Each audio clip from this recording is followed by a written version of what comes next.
હવે આપણે લઈશું step number 4, selection of water cement ratio. First, from table number 9, page 23, it is equal to 0.60, બરાબર. અને from table number 5 of IES 456, maximum water cement ratio is equal to 0.55, બરાબર. અને આ જ table 456ના page table number 5 માંથી જ આપણને minimum cement content પણ મળી જશે.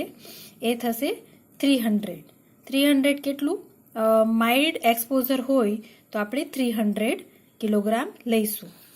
સો નાવ બેઝડ ઓન એક્સપિરિયન્સ, તો જે અનુભવના પ્રમાણે આપણે વોટર સિમેન્ટ રેશિયો કેટલો લઈશું?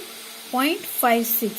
રિફર કેમિકલ, બરાબર. કેમિકલ પણ લઈશું આ સાથે.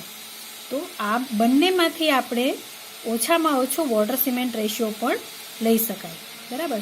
જે આ બંનેમાંથી ઓછો આવે મતલબ 0.60 છે અને આમાં 0.55 છે. તો ટેબલ 9 પ્રમાણે 0.60 છે અને ટેબલ 5 પ્રમાણે 0.55 છે. તો આ બંનેમાંથી ઓછો ક્યારે છે?